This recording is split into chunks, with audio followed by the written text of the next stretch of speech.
महोदया जी, संस्थापक महोदय जी, प्रधानाचार्य जी, बाहर से आए हुए सभी सम्मानित मेहमानगण, समस्त स्टाफ, छात्र छात्र, आप सभी को इस सफलता की बहुत बहुत शुभकामनाएं।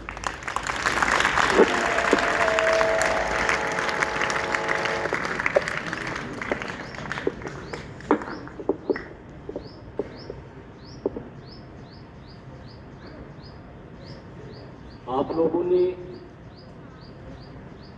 जो सफलता प्राप्त की है वो बहुत खुशी और प्रेरणा की बात है और आप लोगों से आशाएं भी हैं आगे बढ़ने की। सफलता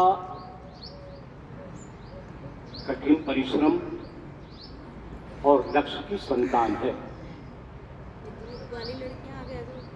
जब हम कठिन परिश्रम करते हैं, ये लाइन उठ जाओ, लक्ष्य को निर्धारित करके, तो हमें सफलता अवश्य मिलती है। सफलता असफलता से मात्र एक कदम पीछे होती है। उन्हीं लोगों को सफलता मिलती है जो लक्ष्य का निर्धारण करते हैं और आगे बढ़ते हैं। धूप में मरोगी तुम। हमारे पास बहुत से ऐसे एग्जाम्पल हैं जो सफलता की प्रेरणा देते हैं। बड़ा अच्छा एग्जाम्पल है नेपोलियन बोनापार्ट। फ्रांस की डायरेक्टरी का मालिक है और मात्र 12-13 साल का लड़का है और उसका ओरिजिन ऐसे क्षेत्रों में है जहां चारों तरफ पहाड़ियां ही पहाड़ियां हैं और वो बहुत कम समय में ही सारे यूरोप को फतेह करता है। इंटरव्यू होता है, उससे पूछा जाता है कि इतनी कम उम्र में भी तुमने ये सब कर दिया, इसका रहस्य क्या है? उसने कहा कि मैं जब किसी भी मिशन पर निकलता हूं तो मेरे रास्ते में आने वाले जितने भी पर्वत पठार हैं वो मुझे दिखने बंद हो जाते हैं। मैं देख नहीं पाता कि मेरे सामने कुछ है या नहीं है। और लास्टली जब उसने अपना मिशन मई से पहले किया, उसने कहा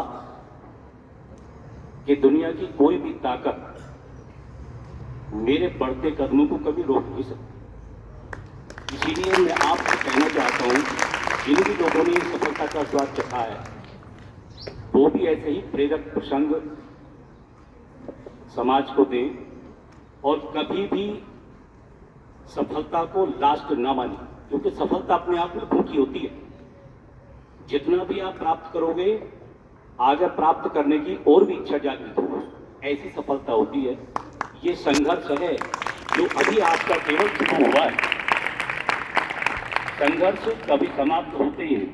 आप एक सफलता प्राप्त करो, दूसरी की भूख जगेगी, आप दूसरी को प्राप्त करो, तीसरी की भूख जगेगी और ये भूख कभी भी शांत नहीं होनी चाहिए। मैं तो चाहता हूं कि जिन लोगों से आप अधिकारियों से मिले हो, कल को ईश्वर आपको भी वो अधिकारी बनाए। आप समाज को, राष्ट्र को एक नई दिशा दें, आने वाली पीढ़ियों के लिए आप प्रेरक प्रसंग बने, ऐसा मैं चाहता हूं। और भैया को भी कोटि कोटि इस बात का धन्यवाद कि उन्होंने जी जान से न किसी त्योहार को देखा, न कभी ऐसे समय को देखा और आपको दिन रात सच्ची लगन के साथ आपको पढ़ाया। इसके लिए उनका भी बहुत बहुत धन्यवाद। और आप हमेशा तरक्की के नए आयाम लिखें और इस विद्यालय को चहुमुखी विकास का एक प्रेरक प्रसंग बनाएं। आप सबका बहुत बहुत धन्यवाद।